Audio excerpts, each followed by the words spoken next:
My name is Corey, I'm 27, and up until a few months ago, I thought I had a decent relationship with my family. Not perfect, obviously. We're not one of those smiling, Sunday brunch kind of clans, but I thought we respected each other. Or at least pretended well enough.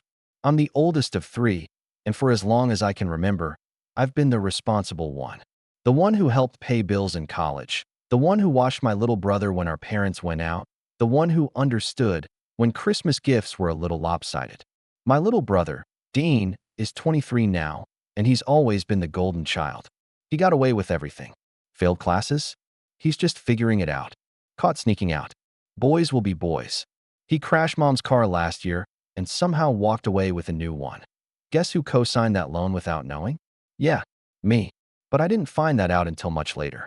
I work full-time in IT and freelance on the side, so I've been slowly building up my credit over the last 5 years. No missed payments. Low utilization. Credit score in the 800s. I was proud of it, still am, because it's one of those things no one ever helped me with. I learned the hard way.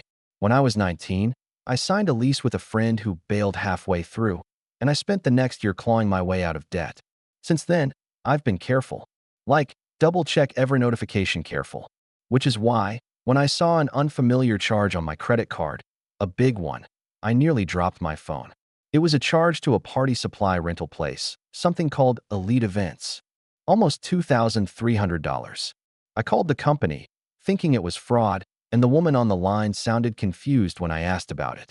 "Didn't you rent the tent and chairs for the baby shower?" she asked. I blinked. "Baby shower?" "Yeah," she said, still sounding puzzled. "The Hillard party.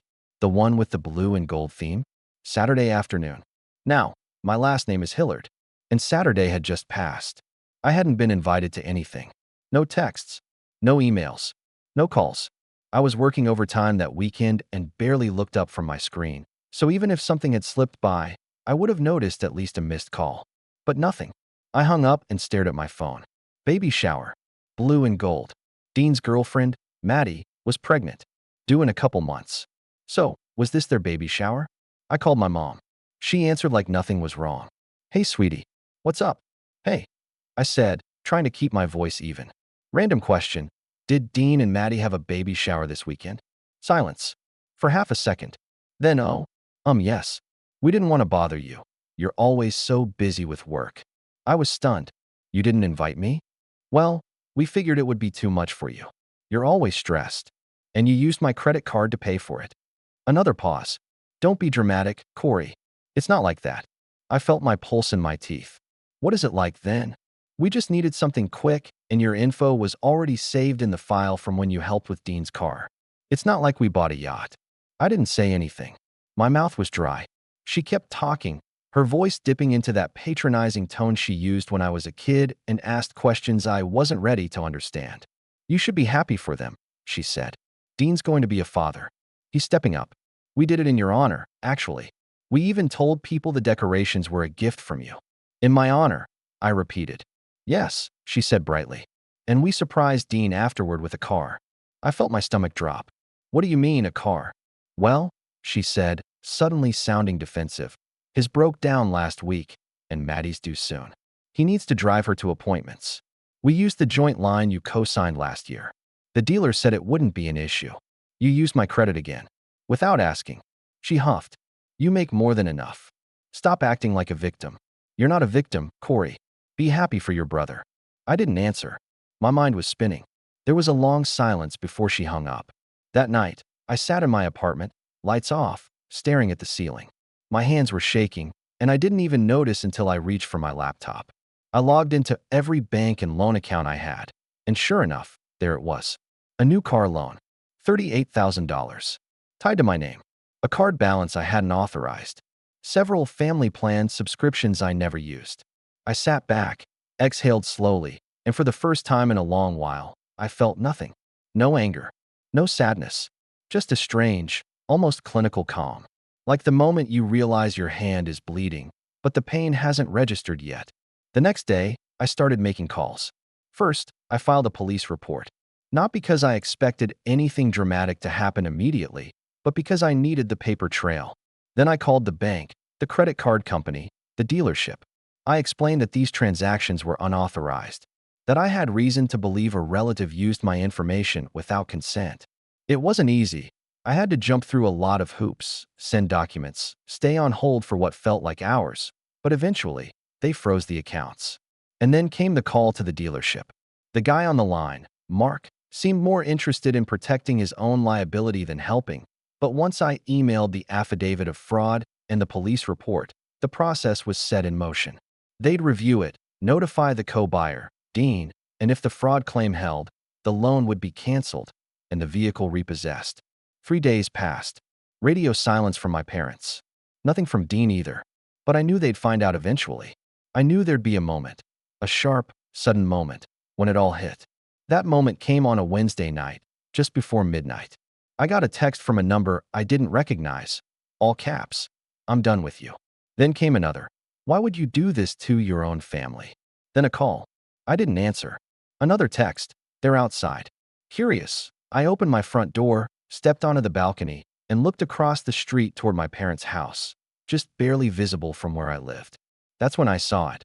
Flashing hazard lights, a flatbed truck parked in front of their driveway, and Dean, shirtless, in boxers, barefoot, screaming at a man in uniform who was calmly loading a sleek, silver SUV onto the back of the truck. He was red-faced, pacing in frantic circles, waving his arms as if sheer rage could unhook the cables or reverse the paperwork. My mom came running out in a robe, yelling something I couldn't hear. My dad stood in the doorway, looking like he'd aged 10 years in 10 minutes. I just watched. My phone buzzed again, another call. I silenced it. And then Dean did something I didn't expect. He turned and shouted into the night, "Corey, you did this." His voice echoed, cutting through the quiet neighborhood. And I just stood there, watching, silent, still. Because in that moment, that cold, quiet, ridiculous moment, I finally understood something I should have realized years ago. They only respected what they could take. And now, they had nothing left to take. The next morning, I woke up to a storm of missed calls, voicemails, and texts. Not just from my family, but from a few extended relatives too. Cousins I hadn't heard from in years, aunts who only ever called when they needed tech support. Apparently, word had spread fast. And naturally, my parents hadn't told them the truth. The messages were filled with lines like, "Whatever's going on, it's not worth destroying your family. You humiliated them, Corey, over a misunderstanding. Your brother's about to be a father, and you're out here acting vindictive." One voicemail from my Aunt Lorraine was especially rich. She said, "I know your mother can be impulsive, but this is just cruel." She said you tricked her into thinking she could use the card. Tricked her. Right. I didn't respond to anyone. Instead, I printed everything. The credit reports, the fraud affidavits, the call logs. I kept it all neatly in a folder I labeled in case they try something. Part of me was tempted to post it online. The receipts, the screenshots, the actual contract they forged my name on, but I wasn't looking to go nuclear. Not yet. I just wanted distance. I wanted my name untangled from theirs, financially and emotionally. 3 days later, I got a knock on my apartment door. It was my dad. I didn't even have to open it to know. I saw him through the peephole, standing there with his hands in his pockets, rocking on his heels like he used to when he was trying to calm down. I almost didn't answer, but curiosity got the better of me. I opened the door. He didn't say anything at first, just looked at me like he didn't quite recognize who I'd become. I'm not a tall guy, and I've always been the quiet one in the family, but in that moment, I swear I stood a foot taller than him. He finally spoke. "We didn't mean for it to go that far." I didn't answer. "We just thought you'd understand. Dean's having a baby. You're always so put together. We thought you could handle it." I crossed my arms. "So you thought stealing was okay, as long as I had the money to cover it?" His jaw clenched. "Don't say it like that." That's what it was. He took a step closer, lowering his voice like we were negotiating a business deal. "We can fix this. Your mother's not doing well. She's been crying for days. That's her guilt. Not my problem." He flinched, just barely, and then gave me that look I'd seen 100 times before. The look that said, "You're making this harder than it needs to be." He tried again. "Just tell the bank it was a misunderstanding. That you're not pressing charges." I narrowed my eyes. "You think I pressed charges?" He blinked. "Didn't you?" "No," I said. "But thanks for letting me know you would've, if the roles were reversed." He looked stunned for a second. Then, like clockwork, he shook his head, muttered something about me being dramatic, and turned to leave. Before he reached the stairs, I called out, "Why didn't you just ask?" He stopped, but didn't turn around. "I've helped before," I said. "I helped when Dean flunked out. I helped when Mom's card got declined at the pharmacy. I even helped when the roof started leaking last year. I wasn't the problem." Silence. "You were just too used to taking to bother asking." He didn't respond. Just walked down the steps like he hadn't heard a word I said. Over the next week, I started getting emails confirming the finalization of the fraud claim. The credit card company reversed the charges. The dealership officially removed my name from the car loan. My score dipped temporarily from the inquiry, but it was already recovering. I changed all my passwords, froze my credit, took steps I should have taken years ago, but never thought I'd need with my own family. As for Dean, he sent one message. Just one. "You embarrassed me. You embarrassed all of us. Don't come around again." I didn't reply, but part of me wanted to send back a photo, the last one I had of the car he'd lost. Maybe attach a note. Guess it wasn't really in my honor, huh? Instead, I blocked his number. Weeks passed. My phone stayed quiet. No more birthday messages. No check-ins. It was weird at first. I was used to being the fallback guy, the emotional punching bag, the fixer. But then it started to feel like relief, like space I could breathe in. And then, just when I thought the drama was finally done, I got a letter in the mail. Not an email, not a text, a physical letter, handwritten. It was from Maddie, Dean's girlfriend, the mother of their unborn child. Her handwriting was neat, almost too careful, like she'd rewritten the letter several times before sending it. She started with a few vague pleasantries. "Hope you're well, congratulations on the new job, etc." And then got to the point. She said she'd had no idea my name was used, that she didn't even want the party, and certainly not the car, that she'd begged Dean to keep things simple, but he insisted on the SUV and told her it was already covered. She apologized, genuinely. And then, in the last paragraph, she wrote something that made me sit down. "I know this probably doesn't mean anything, and you don't owe us anything, but I'm scared. Dean's been so angry lately. Not just about the car, about everything. I don't feel safe all the time. I'm not asking for help. I just needed someone to know." I stared at the letter for a long time, longer than I want to admit, because for the first time, I wasn't sure what to do. I'd already walked away, but maybe I wasn't done yet. I sat with that letter for a full hour before I moved. I read it 3 times. The first was shock. The second was anger. The third was guilt. The very emotion I'd been working so hard to shake off the past month. The one I thought I'd finally buried after years of being manipulated by the very people who should have protected me. But Maddie's words, they cut through all that. She wasn't asking me to fix anything. She wasn't begging or guilting. She was scared and honest, and clearly at the end of her rope. I didn't know what to do. Not exactly, but I knew I couldn't ignore it. The next day, I went to the library to use the public computer. I didn't want anything traced to my home IP. I wasn't being paranoid. I was being smart, cautious. I searched for legal aid groups near their town, ones that specialized in family situations or domestic concerns.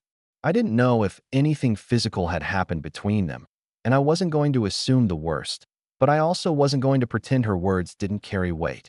I found a local nonprofit that offered free consultations to expecting mothers in unstable households. Printed out the info, highlighted the hotline. I even wrote a little note. "You have options. Whatever you decide, you're not alone." I slid the paper and the flyer into a nondescript envelope. No return address, just her name on the front. I dropped it in a mailbox 2 towns over, then drove home and sat on my couch with my heart pounding like I'd just pulled off a heist. I wasn't trying to be anyone's hero. I just couldn't look away. Things stayed quiet after that. For a while. Long enough for me to think maybe I'd done what I could and the rest was out of my hands. I focused on work, started running again in the mornings, even started seeing someone, a quiet, kind woman named Dana who worked in accounting and had no idea what kind of chaos I'd been crawling out of. We had dinner a few times. Easy conversation. No drama. She liked documentaries and hated social media. It was peaceful, the kind of peaceful I didn't know I needed. Until the knock came. It was a Thursday night. Late. I'd just finished folding laundry and was debating whether or not to respond to Dana's goodnight text when someone pounded on my front door. Not knocked, pounded. Fast, angry thuds that made my whole chest tighten. I looked through the peephole and instantly stepped back. Dean. His eyes were bloodshot. His hair was a mess. He was wearing the same hoodie he used to wear back in college, the one with the frayed cuffs and faded logo, and his hands were jammed into the front pocket like he was trying to stop them from shaking. I didn't open the door. He knocked again, quieter this time, but still forceful. "Corey, come on." I didn't move. "I just want to talk." Still didn't move. He stepped back and ran both hands over his face like he was trying to physically wipe off the rage. "Maddie left," he said. "Took her stuff, the crib, everything. Just gone. No note. No text." I stayed silent. He stepped closer again, voice rising. "I know she talked to you." I said nothing. "Don't act like you're not involved," he shouted. "You always do this. You sit there on your little throne acting like you're above all of us. Like we're just parasites." I felt something boil up inside me, but I pressed my palm against the door and made myself breathe. "I know what you did," he said again, this time quieter. "And I want you to know, you ruined everything. She's gone. The car's gone. My job barely covers rent now. And Mom won't even look at me." I almost laughed at that last part. Welcome to the club, I thought. But I stayed quiet. Dean kicked the bottom step hard, then turned and stormed off down the hall, muttering something under his breath I couldn't quite hear. I watched him through the peephole until he disappeared into the elevator, his shoulders hunched like someone walking into a storm of their own making. I didn't sleep much that night. Not out of fear. I had a security camera on the door, and I knew Dean well enough to know he was all bark. But my mind kept circling back to what he said. "You ruined everything." As if I was the one who torched the bridge, poured the gas, lit the match.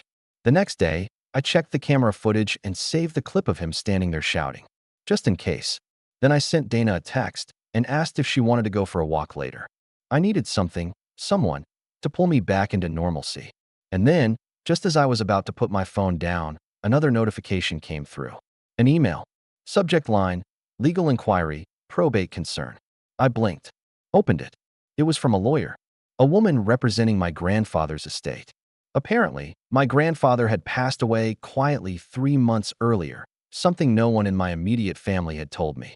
He'd been living in assisted care on the other side of the state. I hadn't seen him in years, not since I was 18, and he pulled me aside at Thanksgiving and said, "You've got a good head, kid. Don't let the rest of them take it from you." I'd thought it was a weird comment at the time. Now, it echoed in my brain like prophecy. The email went on to explain that my grandfather had left behind a modest inheritance. A few assets. A small property. Nothing enormous. But here's the part that made my heart stop. You are listed as the sole beneficiary. Not Dean. Not my parents. Me. And just like that, everything shifted.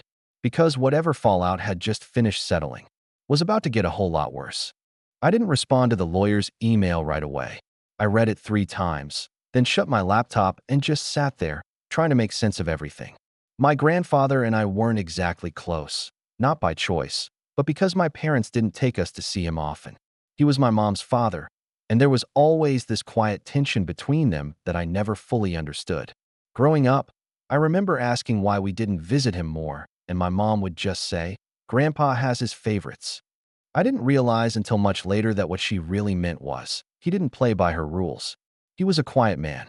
Stern, but kind. He gave me a chess set once when I was 10 and said, "You think better than you speak." That's not a flaw. At the time, I didn't get it. But now it made sense. He saw me. And maybe, just maybe, he understood what kind of family I was growing up in. Maybe he saw the way they leaned on me, drained me, used my silence as permission. 2 days later, I replied to the lawyer. I asked for the full details, the inventory of assets, and a copy of the will.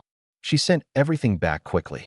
There was a bank account, modest, around $40,000. A small house in upstate New York, well kept, but old-fashioned.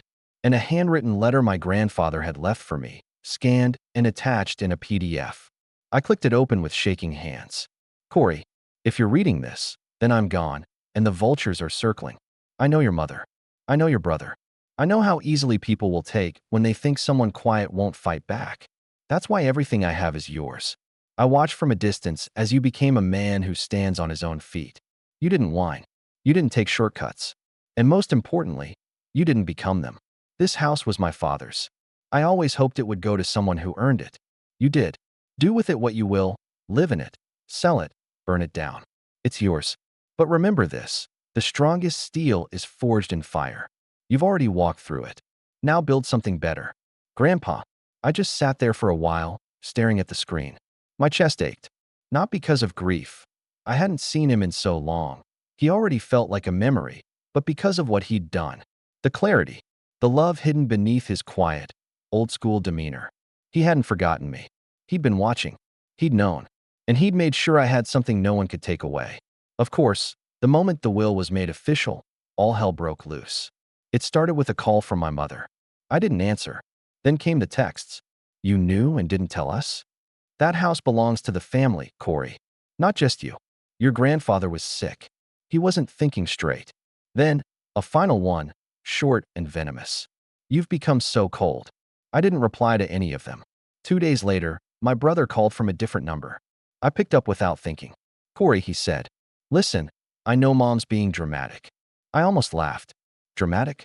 He sighed. Okay, and out of line. But this is bigger than just you. That house is part of our family. You can't seriously think you're just going to keep it. It was willed to me. Legally. You want a copy of the document. You think I care about paper? This is our legacy. I was quiet for a moment.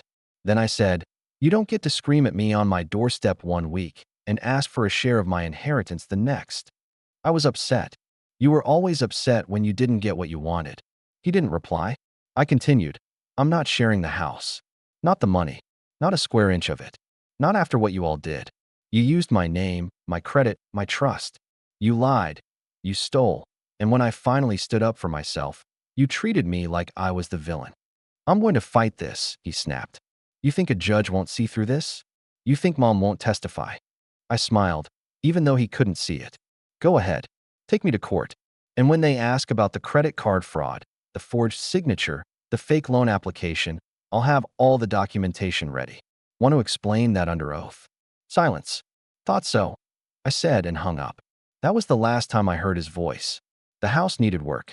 I drove up to see it a week later, tucked away behind tall trees, with a wraparound porch and a chimney that looked like it belonged in a postcard.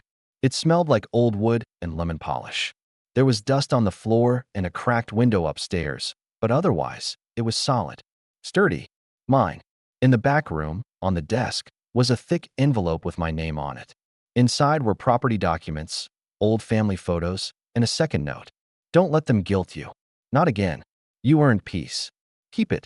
I stood in that quiet room for a long time, sunlight streaming in through the blinds, and realized I wasn't angry anymore. Just tired. Tired in a good way. Like finishing a marathon you never signed up for, but ran anyway, because stopping would have meant letting them win. Over the next few weeks, I cleared out the place. Hired a contractor to fix the roof. Replaced the carpet. Dana came up one weekend and helped repaint the kitchen. We made pasta that night and ate on the porch with paper plates, laughing at how sore our arms were from sanding cabinet doors. It felt real. It felt right.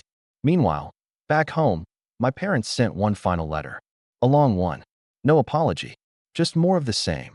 How could you? What would Grandpa say? Think of your brother's baby. You're tearing this family apart. I scanned it. Saved it. Then I tossed it in the fireplace and watched it burn. Maddie never contacted me again, but a few months later, I saw a post on a mutual friend's feed. A baby photo, a quiet caption, just her and the kid. No Dean in sight. I didn't reach out. I figured she was doing what I was doing. Healing, quietly, on her own terms. The holidays came and went. No invites. No drama. For the first time in my adult life, I didn't have to pretend. I didn't have to fake a smile at a dinner table full of people who saw me as a wallet. I spent Christmas with Dana's family. They were loud, messy, wonderful people who welcomed me like I'd been there for years. And on New Year's Day, I sat on the porch of my grandfather's house, wrapped in a blanket, sipping coffee as the wind rustled the bare trees, and I felt something I hadn't felt in years. Freedom. Not the dramatic kind. Not fireworks or big declarations. Just the quiet, grounded kind. The kind that comes after you finally stop carrying other people's weight. After you realize that protecting your peace doesn't make you selfish. It makes you whole.